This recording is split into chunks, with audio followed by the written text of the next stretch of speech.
हमारी कन्या है या गंगा मैया है? कुमारी कन्या है, मैया है, तुम्हारी कन्या नहीं है। और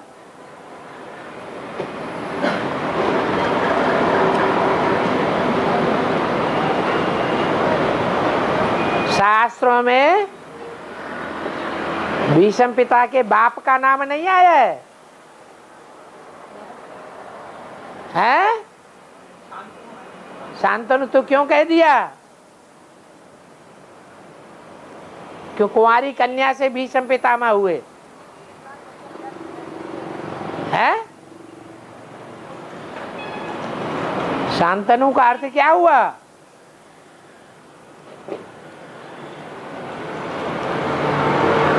है ये शांतनु का पार्ट किसका हुआ? ऐसा संसार में कौन सा चित्र है जो सदैव शांति स्टेज में बैठा हुआ दिखाया जाता है? वो ही शांतनु हुआ। और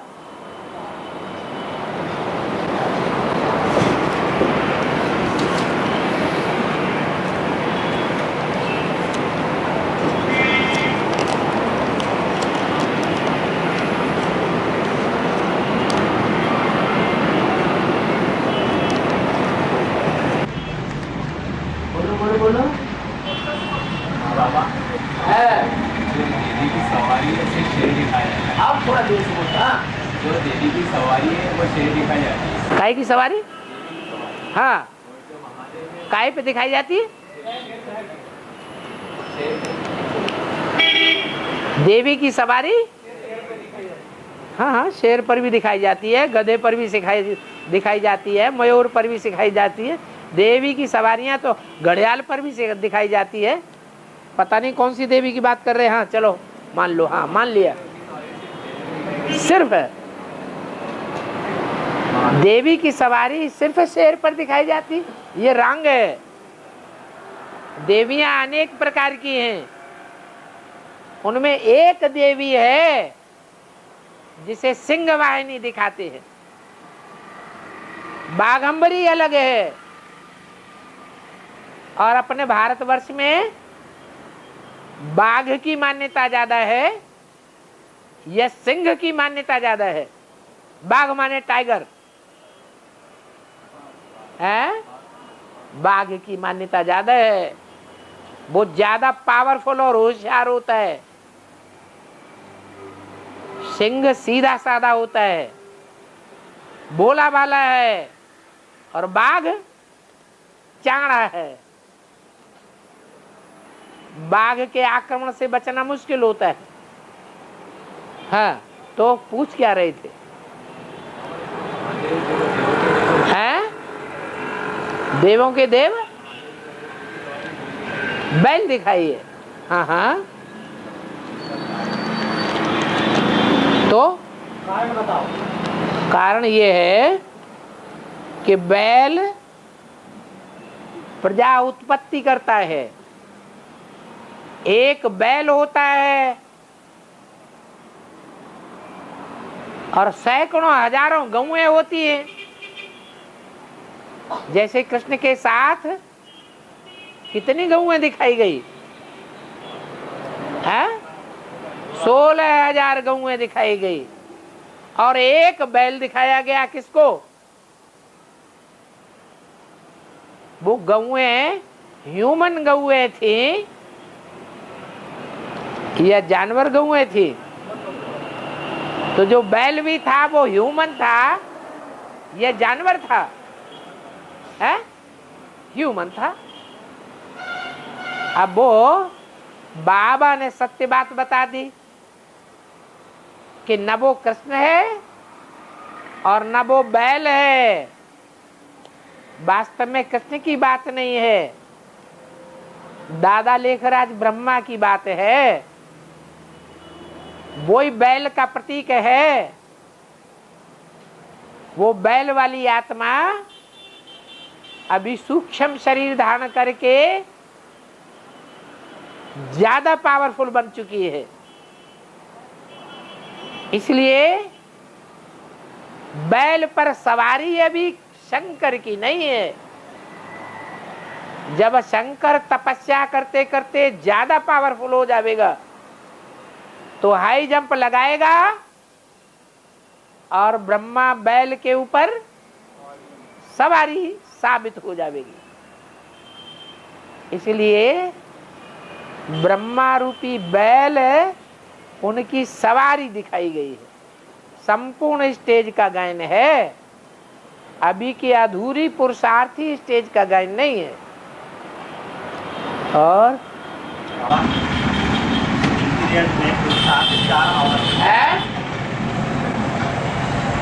शूटिंग पीरियड में 4 अवस्थाओं से पसारा जाता है। हाँ हाँ पसारा जाता आगे आगे शूटिंग पीरियड में पुरुषार्थ 4 अवस्थाओं से पसार होता है। होता ही है। तुम्हारी अपनी अवस्था को देखो।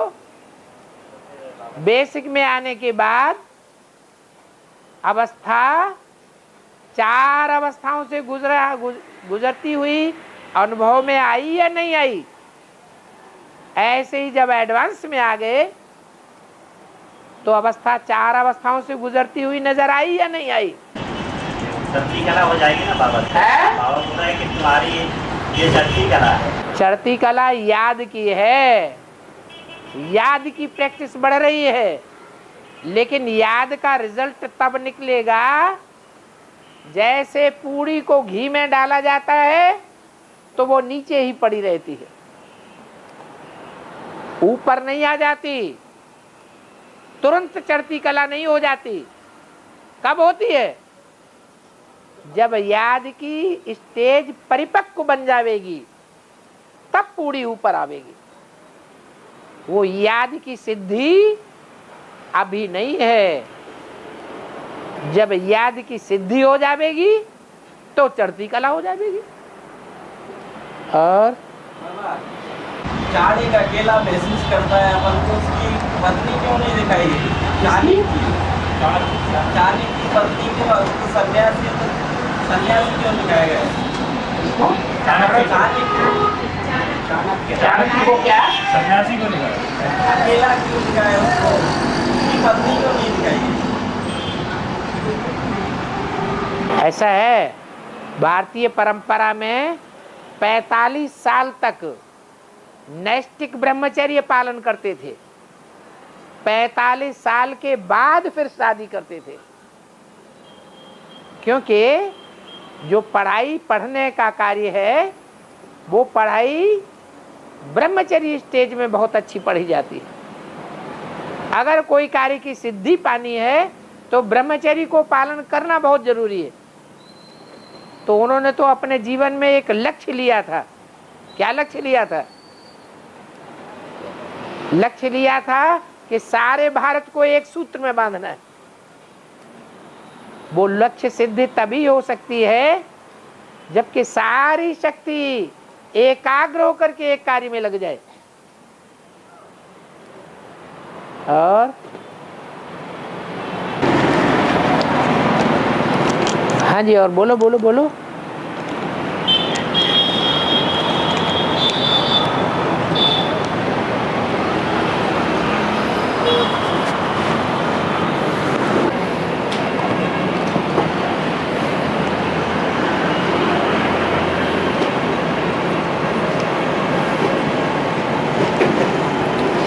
आज मुरली में कहा, तुम सभी बच्चे दुखों से छूटने वाले हो। तो क्या 2018 के लिए कहा है? बताओ कब के लिए कहा है?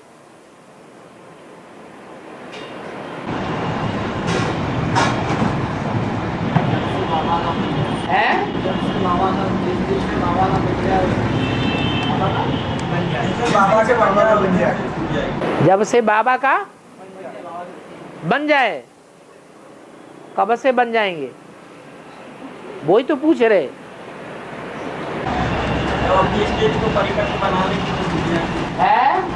ये स्टेज को परिकल्पना पहले बाबा के बन जाएंगे, बाबा की गोद में चले जाएंगे, या पहले अम्मा की गोद में जाएंगे? किसके बनेंगे पहले?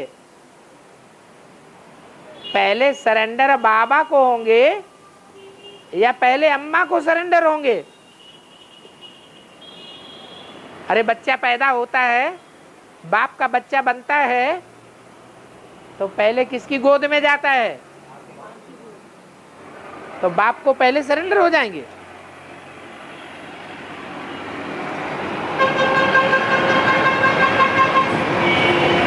अरे ब्रह्मा कुमारियों का इतना रुतबा नहीं हुआ है दुनिया में जितना प्रजापिता ब्रह्मा कुमार कुमारियों का दुनिया में रुतबा होने वाला है। सारी दुनिया देवियों को अर्पण हो जाएगी। देवी की गोद में जावेंगे तब बच्चे कहे जावेंगे।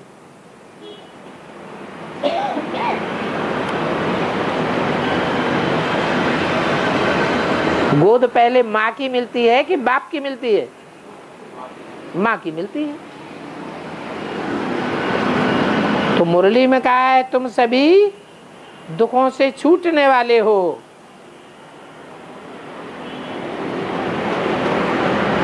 तो 2018 के लिए कहा है क्या? है?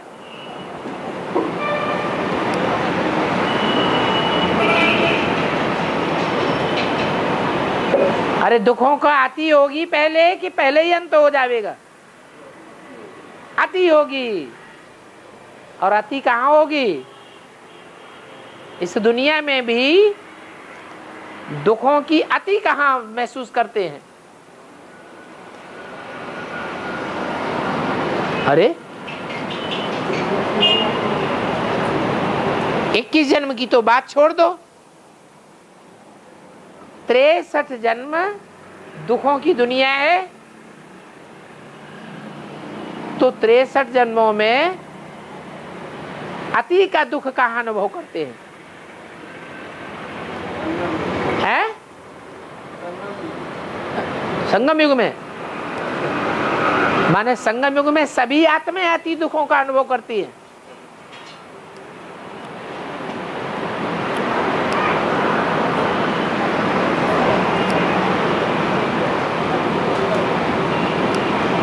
अरे जब गर्भ में जाते हैं तो त्राहि त्राहि करते हैं कि नहीं? हैं?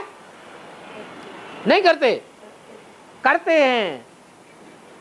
तो ऐसे ही ये बाप के बच्चे तो बाद में बनेंगे, अनुभव करेंगे। पहले अम्मा के गर्भ में त्राहि त्राहि करेंगे। वो है धर्मराज, धारणाओं का राजा, जो जगदम्बा रूपी महाकाली में प्रवेश करता है। धर्मराज का अनुभव कराता है।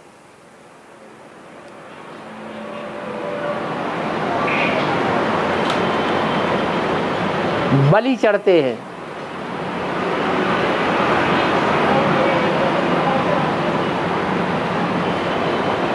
वो बलि महाप्रसाद है। प्रसाद माने प्रसन्नता। महान प्रसन्नता कब होगी? महान दुखों के बाद महाप्रसन्नता होगी कि पहले ही हो जाएगी? है? है? महान दुखों के बाद, दुखों की अति होने के बाद महान प्रसन्नता होगी। तो जो महाकाली का पार्ट है वो गर्भजेल के अति से अति पैदा करने वाले दुखों को अनुभव कराने वाला काल है। 2018 से पहले का काल। उसके बाद फिर नंबरवार पुरुषार्थ अनुसार आत्माएं दुखों से दूर होती जाएंगी। इसके लिए मुरली में बोला है, क्लैरिफिकेशन में भी क्लियर किया गया है कि 40 वर्ष से लेकर 50 वर्ष लगते हैं तमो प्रधान से सतो प्रधान होने में। माने 2018 में मुट्ठी भर आत्माएं एक परिवार की इकाई होगी जो तमो प्रधान से सतो प्रधान बनेगी। फिर नंबरवार तमो प्रधान से सतो प्रधान बनती जाएंगी और दुखों से छूटती जाएंगी।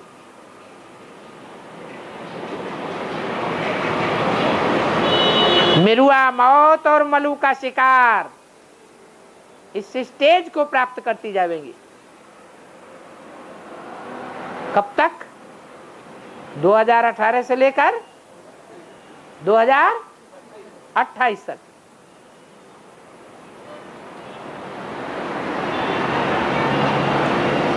छिहत्तर से शुरुआत होती है।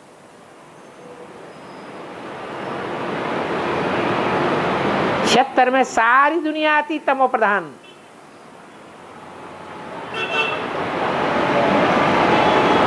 और वो अति बढ़ती चली जाती है। बढ़ते बढ़ते 2018 तक सारी दुनिया में खास करके ब्राह्मण त्राहि त्राहि करने की स्टेज पर पहुंच जाते हैं।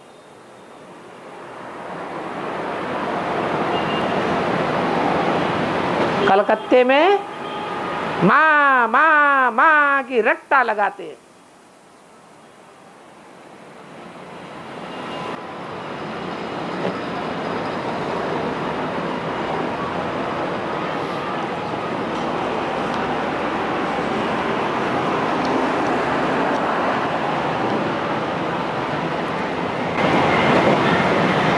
तुम बच्चों को इतनी ताकत नहीं है जो बाप की याद में बैठ करके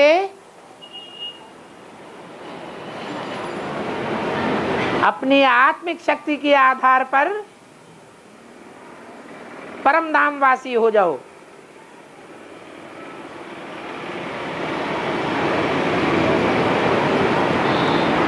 परम धाम में जाकर के आत्मा बैठ जाए।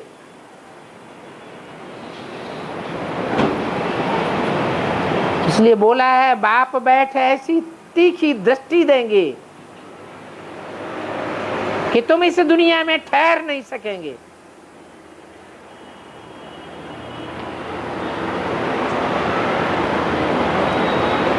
बाप की दृष्टि लिफ्ट का काम करेगी।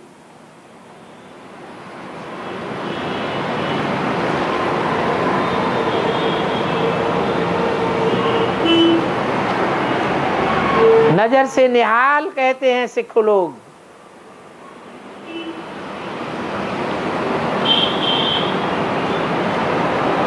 नैनों पर बिठा कर ले जाऊंगा।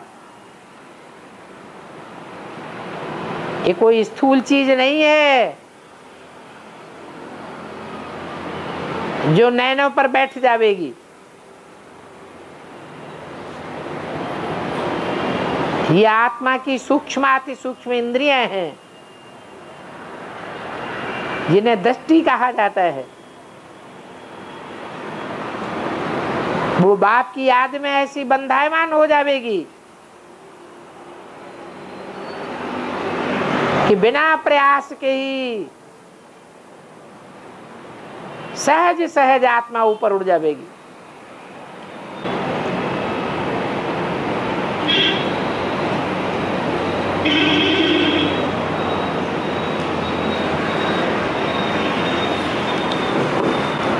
पूछा है बाबा सतयुग में बढ़िया बढ़िया मकान रहेंगे? मकान रहेंगे? अगर मकान रहेंगे तो बनाने वाले भी होना चाहिए। मकान बनाने वाले तो बड़े बड़े इंजीनियर होते हैं। मकान किस लिए बनाए जाते हैं? हैं? एक तो सुरक्षा के लिए मकान और किले बनाए जाते हैं। छोटा आदमी छोटा मकान बनाएगा, बड़ा आदमी बड़ा मकान बनाएगा, राजा महाराजा किला बनावेगा। तो एक तो सुरक्षा के लिए मकान बनाए जाते हैं, दूसरे देवभान को छुपाने के लिए मकान बनाए जाते हैं। न तो वहां सुरक्षा की दरकार होगी और न वहां देवभान की दरकार होगी, इसलिए मकानों की बात ही नहीं। हाँ, धीरे धीरे जैसे जैसे आत्मा की शक्ति क्षीण होती जाएगी, प्रकृति 16 कला संपूर्ण से कलाहीनता की ओर जाएगी और धीरे धीरे मकानों की शुरुआत होगी, वो भी प्राकृतिक मकान बनेंगे, अर्थात पहाड़ों की गुफाएं तैयार हो जाएंगी, जिन गुफाओं में हम बैठ चित्रकारी करेंगे और रहेंगे भी। बाकी आर्टिफिशियल मकान बनाने की वहां दरकार नहीं होगी।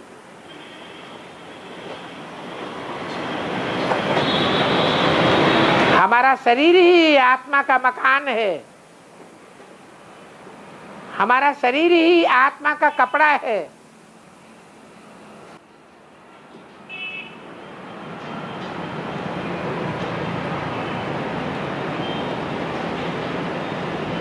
बढ़िया बढ़िया पक्षी रहेंगे, बढ़िया बढ़िया फल होंगे, फूल होंगे, नदियां होंगी,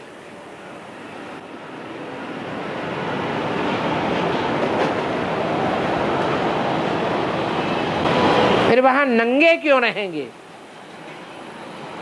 बहुत देवान आ रहा है, वहां नंगा रहना पड़ेगा।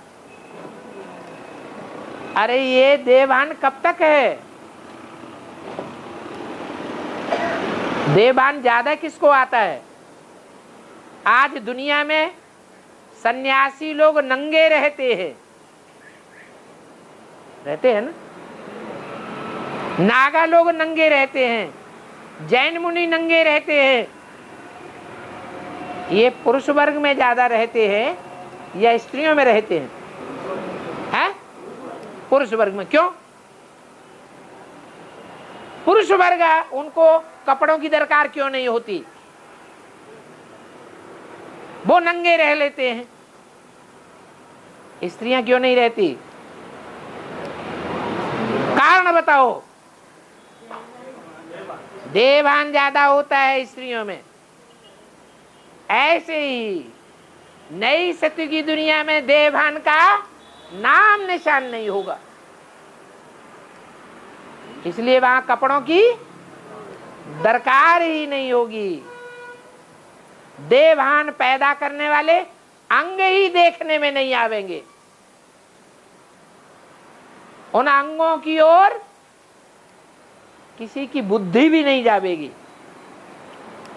बुद्धि भ्रुकुटी के मध्य आत्मा की ओर जावेगी, इसलिए वहां कपड़ों की दरकार नहीं होगी। देवभान को छुपाने के लिए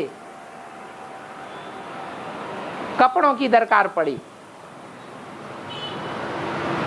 पहले कम देवभान था द्वापर के आदि में, तो पत्तों के कपड़े पहनते थे। फिर धीरे धीरे देवभान बढ़ता गया और बड़े बड़े कारखाने बनते गए। अभी देवभान की दुनिया ही खलास हो जाएगी। और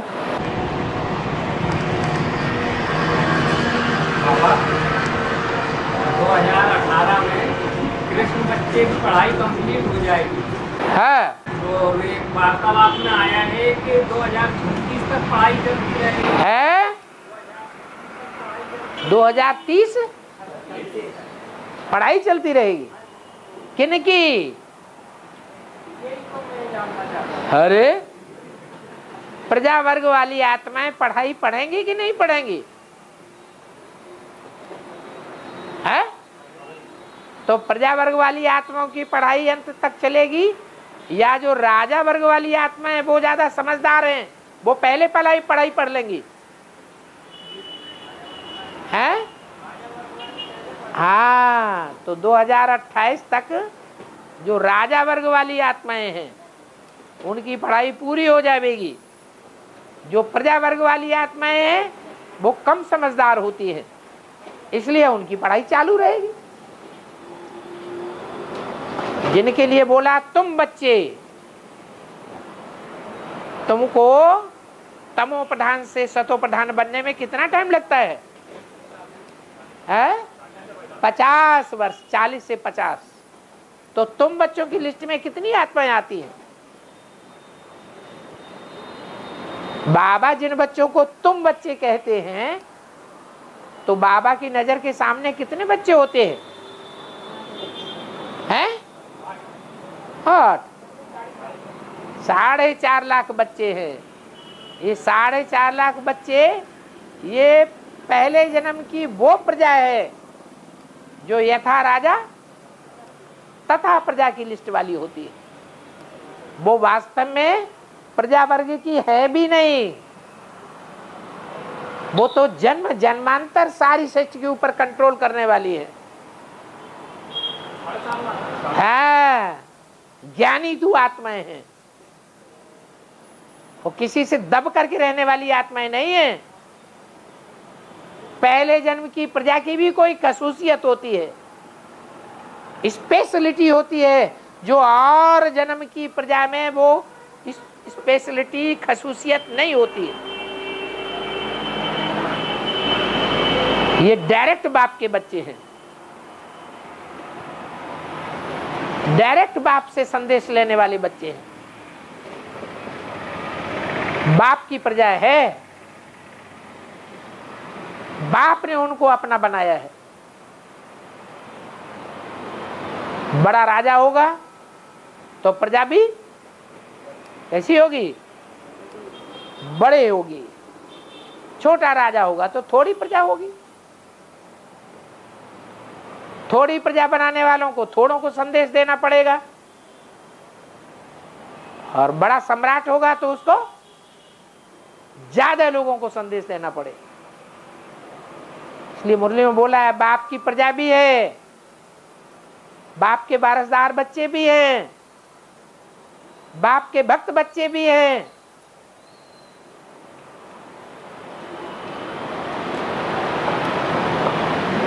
और राज्य अधिकारी बच्चे भी हैं। और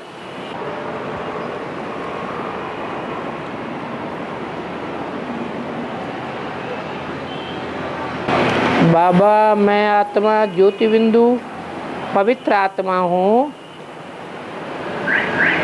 इतना नशा रहता है कि पूछो मत, और कभी इतनी जम के माथा बैठ जाती है, ठस हो जाती है कि हटने का नाम भी नहीं लेती। परेशान परेशान हो जाती है। इसका क्या अर्थ है?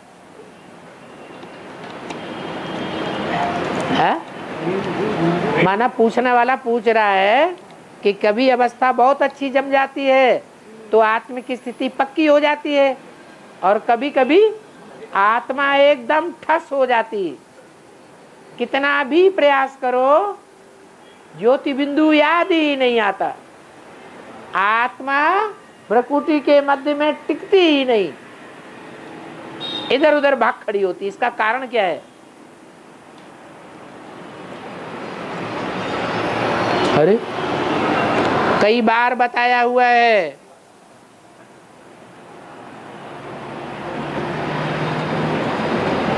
अरे 63 जन्मों के अच्छे बुरे संकल्प, अच्छे बुरे कर्म, उनकी रील घूमती रहती है संगम युग में। कभी अच्छे संकल्प और अच्छे कर्मों की रील घूमती है तो न चाहते भी अवस्था बन जाती है, और कभी खराब संकल्पों की, खराब कर्मों की रील घूमती है तो न चाहते हुए भी कितना भी प्रयास करो अवस्था नहीं बन पाती। और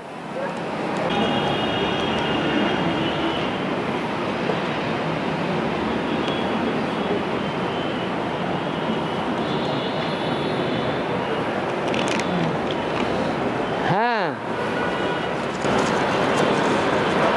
शीतला माता की पूजा होती है तो पहले एक दिन पकवान बनाते हैं।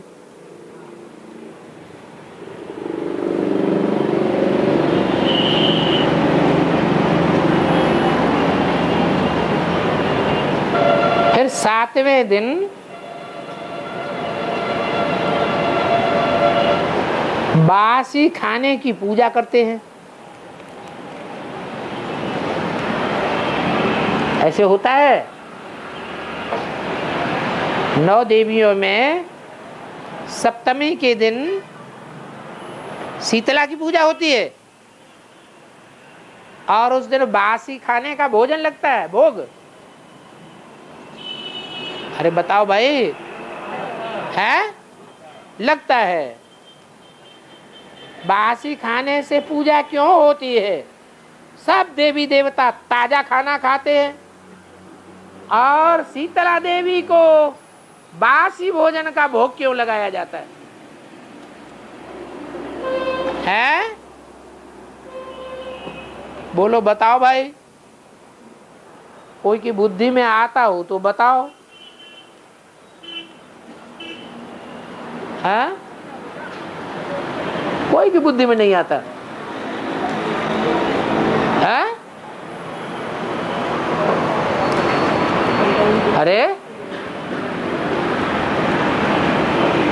अरे जल्दी हाथ उठाओ, नहीं तो कैमरे में खिंच रहा है।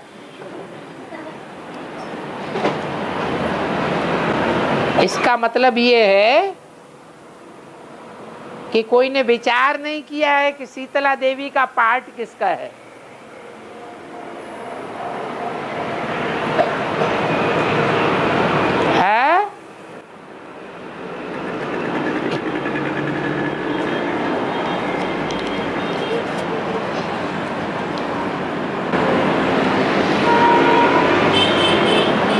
अच्छा,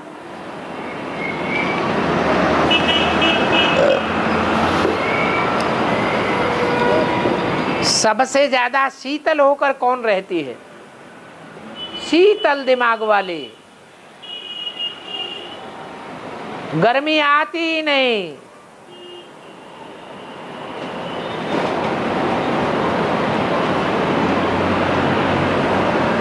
अरे 9 देवियां हैं तो सब जानते हैं, महाकाली तो बड़े गर्म दिमाग वाली है। उसके मुकाबले कोई ठंडे दिमाग वाली भी होगी या नहीं? चलो इतना भी बता दिया है? छोटी मम्मी, ठीक है। तो छोटी मम्मी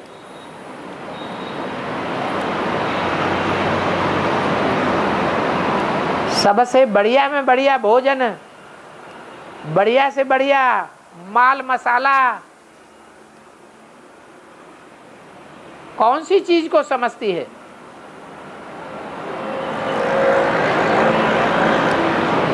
अरे हम बच्चों के लिए, जो आत्मा रूपी बाप के बच्चे हैं, उनका बढ़िया से बढ़िया माल मसाला क्या चीज है? ज्ञान। ज्ञान के आधार पर याद भी है। तो वो ज्ञान या स्नेह की याद, दोनों ही चीजें समझ लो। ताजा ताजा माल रुद्रमाला के मड़ के खाते हैं, और बासा कौन खाता है? विजयमाला खाएगी बासा या ताजा खाएगी? बासा खाएगी। तो सप्तमी के दिन उसको बासी भोजन लगाया जाता है भोग में। और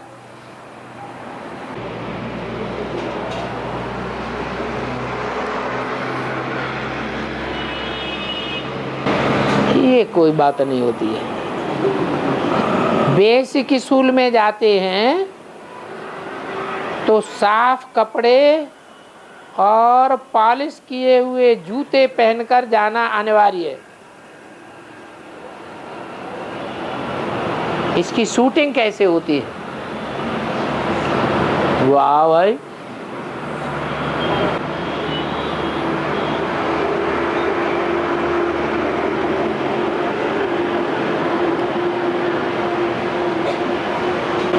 अच्छा बेसिक स्कूल ऐसे नहीं है गाँवों में जहाँ गंदे संदे कपड़े पहन करके विद्यार्थी जाते हैं पढ़ने के लिए और पाँव में जूते होते ही नहीं। उन्हें जबरदस्ती कर सकता है कोई? नहीं कर सकता। बेचारे को, लिखने वाले को माहौल ऐसा नहीं मिला है, इसलिए ऐसे लिख रहे हैं।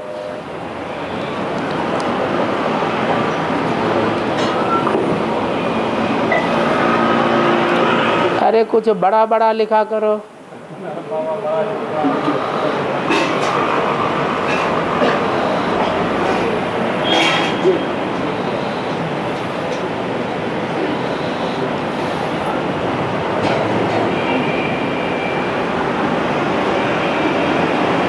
खाने पीने की तरफ बुद्धि खूब लगी हुई है। बाबा बड़ी चिंता लगी हुई है।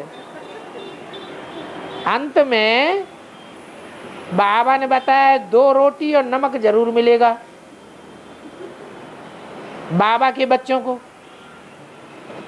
तो बाबा नमक रोटी के साथ सरसों का तेल भी मिलेगा क्या? मिलेगा तो मजा आएगा और नहीं तो सजा अनुभव हो जाएगी। ये तो नहीं बोला। बोला क्या? जब दुनिया में अकाल पड़ेगा, चारों तरफ अकाल ही अकाल, पानी की बूंद नहीं मिलेगी, अन्न का लोगों को दाना नहीं मिलेगा, तो सरसों के तेल की जरूरत रहेगी या 2 रोटी खाने की जरूरत रहेगी? है? भूख बेचारी कंडा खाए। जब तेज भूख लगती है और कुछ खाने को नहीं मिलता है तो जो भी रूखा सूखा मिल जाता है खा करके आत्मा तृप्त हो जाती है।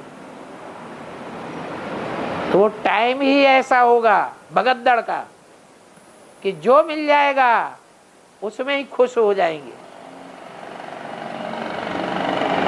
जैसे लड़ाइयों के दिनों में शिवाजी महाराज इतने बड़े राजा और जेब में चावल रखते थे। भाग दौड़ के टाइम पर कुछ नहीं मिला तो क्या खा लेते थे? 1 मुट्ठी चावल खा लिया, बस सारे दिन लड़ाई लड़ना। अभी मस्ती की जिंदगी मिल रही है तो खाना पीना याद आता है, ये भी चाहिए, वो भी चाहिए, ये चीज भी होती, वो चीज भी होती। फिर उतना ही चाहिए जितना पुरुषार्थ के लिए बहुत जरूरी है।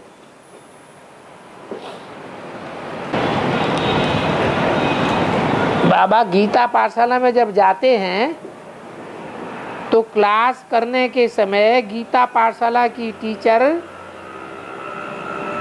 अपनी मुरली चलाती है, मुरली के बीच में। तो जब टीचर बोलती है तो उसकी बात सुननी चाहिए, सुननी चाहिए क्या या नहीं सुननी चाहिए? टीचर की बातों पर ध्यान देना चाहिए कि नहीं?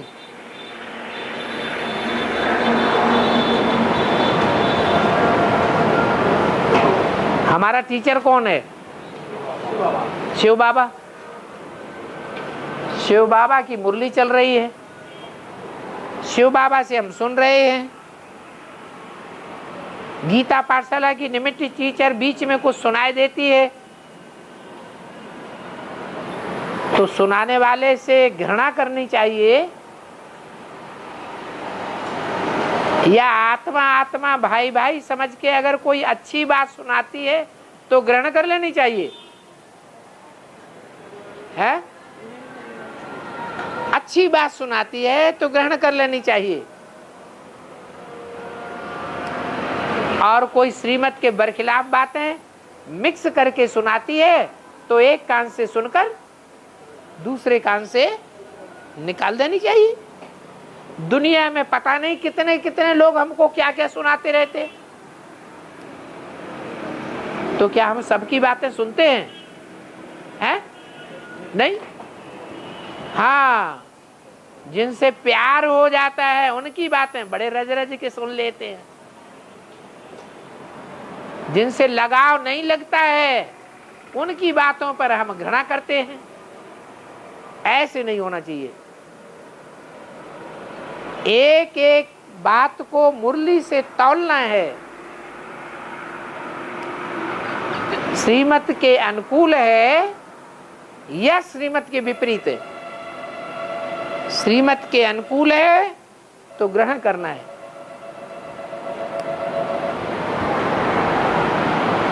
हम बाप के हंस स्वभाव के बच्चे बनने चाहिए। हंस क्या करता है? रतन रतन चुंग लेता है और पानी पानी छोड़ देता है, कंकड़ पत्थर छोड़ देता है। तो ऐसे ही हमें भी करना है। गीता पाठशाला की टीचर से लड़ाई नहीं लड़ने लग जाना। हाँ, लगातार मुरली न सुना करके अपनी ही बातें अगर सुनाती रहती है, श्रीमत के बरखिलाफ बातें ही सुनाती रहती है, तो हेड ऑफिस में ऊपर शिकायत करो। जवाब मिले तो ठीक, और नहीं जवाब मिले तो दूसरी गीता पाठशाला है। कोई किसी को जबरदस्ती नहीं कर सकता कि दूसरी गीता पाठशाला में क्यों जाते हो, हमारी में क्यों नहीं आते। जहां अच्छा लगे वहां जाओ।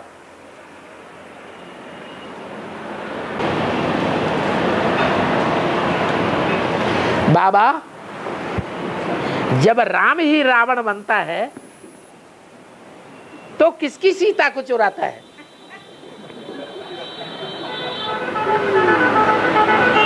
अच्छा, राम जब रावण बनेगा तो सारी दुनिया रावण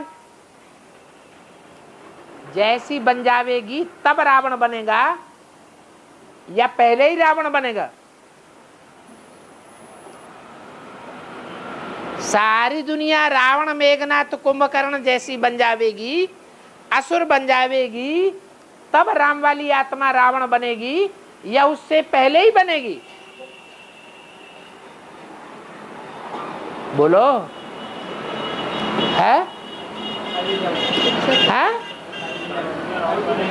सारी दुनिया रावण संप्रदाय बनती है, तब लास्ट में जाकर के उन सब को सुधारने के लिए बाप वाली आत्मा को क्या बनना पड़े?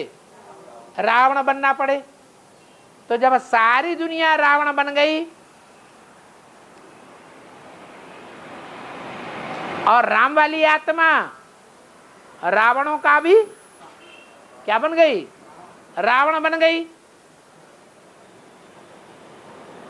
तो औरों के मुकाबले बड़ा रावण कौन हुआ? है? राम वाली आत्मा बड़ा रावण हो गई। और आत्माएं मुकाबला किया जाए तो दुखी हो रही है। उनकी सीताएं चुराई जाएंगी तब ही तो दुखी होंगी, तब ही तो पता चलेगा कि ऐसा करने से क्या होता है। तो समझ में आ गया किसकी सीता चुराएगा? सबकी सीता चुरा लेगा या एक दो की चुराएगा? बोलो, हैं? सबकी सीता चुरा लेगा। पहले राजा बनने वालों की सीता चुराएगा, राजघराने वालों की सीता चुराएगा कि प्रजा वर्ग वालों की चुराएगा? तो खराब करेगा अच्छा करेगा? है? है? क्या करेगा? खराब करेगा। अच्छा, हमारी चुराई जाए तो खराब करेगा।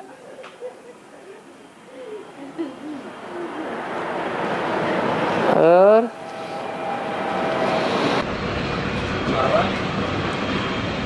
एक ही शरीर में तीन आत्माएं हो, राम कृष्ण तो ये तीनों आपस में कभी बात करती हैं? आपस में बात करती हैं? हाँ, करती है। जब मुरली चलती है तो मुरली में तीनों की रूरियान समझ में नहीं आती कभी, है? अरे कभी कभी समझ में आता है कि नहीं कि ये आत्मा की ही ये बात हो सकती है, वो की नहीं हो सकती। तो उनकी रूरियान हो गई।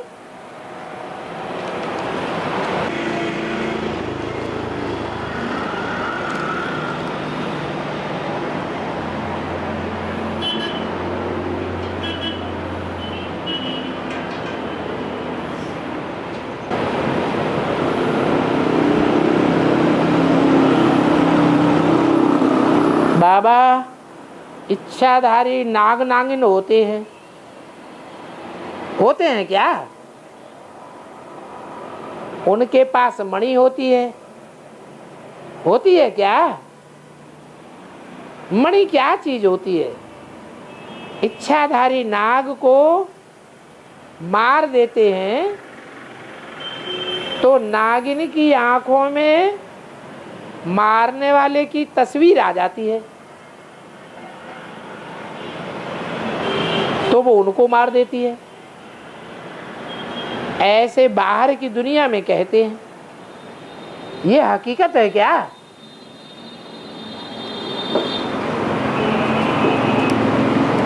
ऐसे ऐसे दुनिया में मान्यताएं हैं।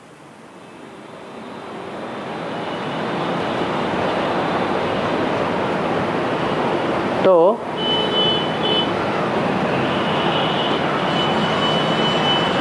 मनुष्य 84 जन्म लेता है या 84 लाख जन्म लेता है? 84 लाख जन्म जैसे काम नहीं कर सकता है? 84 लाख योनियों जैसे काम तो कर सकता है। उनमें एक योनि नाग की भी है। नागों की भी अनेक जातियां होती हैं। उनमें एक जाति है इच्छाधारी नाग, वो मणिधर सांप होता है। तो मनुष्य भी सांप जैसी करतूत करने वाले होते हैं क्या?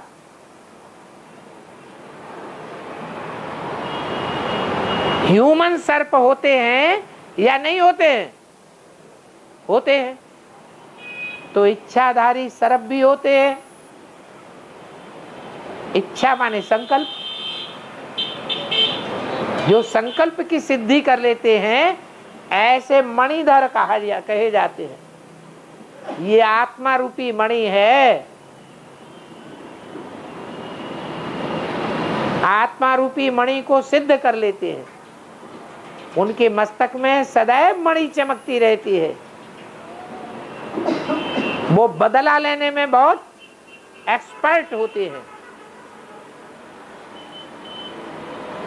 ये धर्मराज के दूत के मुआफिक हैं। जैसे धर्मराज एक एक की 100 गिनाता है, पूरा बदला ले लेता है।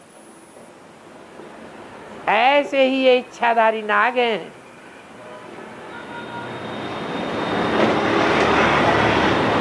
ह्यूमन नाग हैं। ये दूध का दूध और पानी का पानी करते हैं।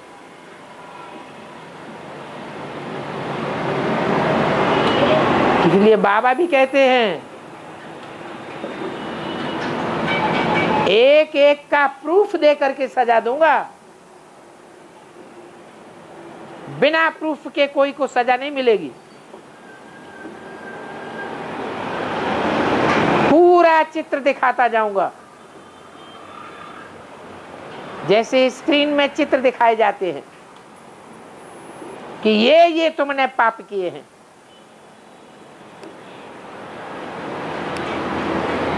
इन पापों को देखो और इनकी सजाएं खाओ। तो कहते हैं कि नागों के आंखों के अक्स में वो सारा चित्र खिंच जाता है पाप करने के समय का।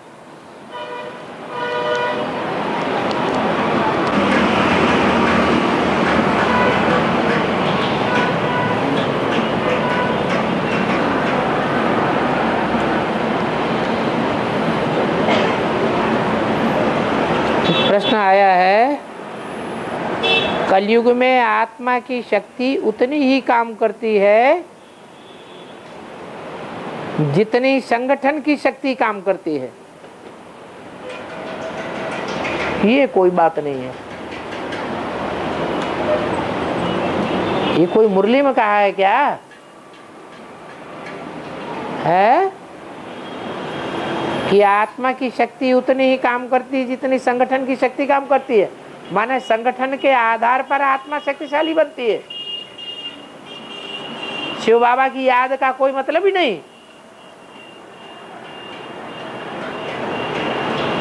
शिव बाबा की याद की प्रैक्टिस कोई काम की नहीं रही।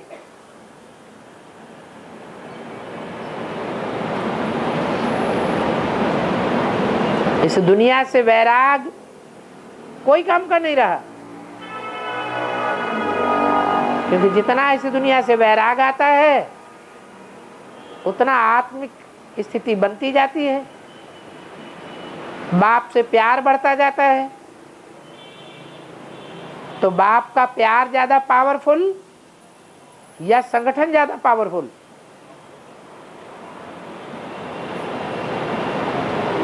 संगठन के हिसाब से देखा जाए तो पांडव तो मुट्ठी भर हैं, उनका मुट्ठी भर का संगठन है, और उनके मुकाबले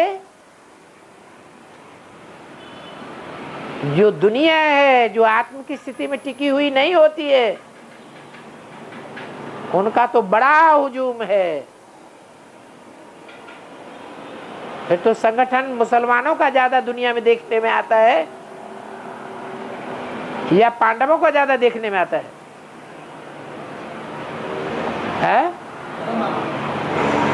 मुसलमानों में मक्का मदीना में जाके देखो, करोड़ों की तादाद में इकट्ठे हो जाते हैं,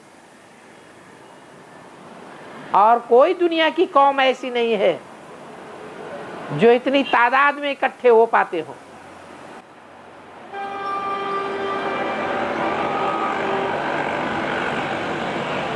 तो मुसलमानों का संगठन जन्नत आता है,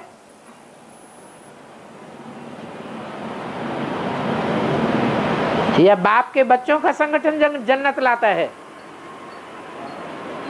क्यों? उनके मुकाबले तो इनका संगठन दिखाई भी नहीं पड़ता।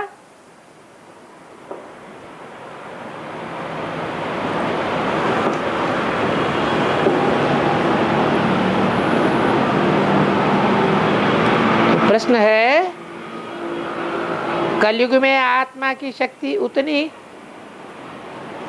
काम नहीं करती जितनी संगठन की शक्ति काम करती है, जबकि बाप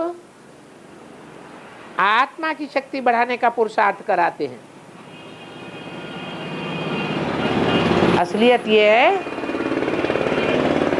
कि बाप जितनी जितनी आत्म की स्थिति को बढ़ाने का पुरुषार्थ कराते जाते हैं, या आत्मा जितना आत्म की स्थिति में स्थित होती जाती है, वो आत्मा की स्थिति की स्टेज ऐसी पावरफुल है जो देह अभिमानियों के संगठन को नेस्त नाबूद कर देगी। उनका देह अभिमान का संगठन है और हमारा आत्मा अभिमान का संगठन है। ये रूहानी संगठन है, वो जिस्मानी संगठन है। संगठन में बहुत भारी अंतर है। बाबा रूहानी आत्माओं का संगठन इकट्ठा करते हैं और ये रूहानी आत्माएं सिर्फ दुनिया में 9 लाख हैं, जो कयामत के समय पर सारे संसार में आसमान में सितारों की तरह ऊंचाई पर चमकेंगी।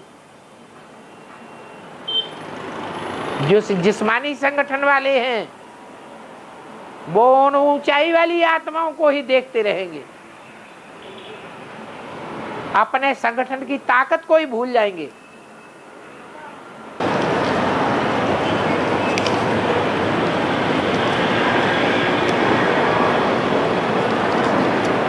हाँ, और ये बोला हमारे मुख में गोल्डन स्पून होगा। हमारे मुख में गोल्डन स्पून होगा।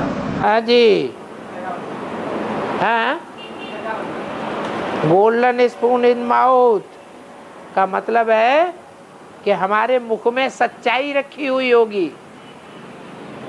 दुनिया की सबसे बड़ी सच्चाई क्या है? क्या है सच्चाई? है? नहीं, मैं आत्मा ज्योति बिंदु हूं। ये दुनिया की सबसे बड़ी सच्चाई है जो दुनिया वालों के पास नहीं है। सतयुग में हर आत्मा के पास गोल्डन स्पून इन माउथ होगा। और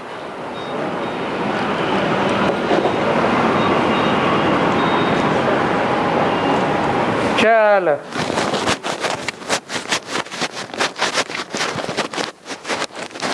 सिग्नल आ गया।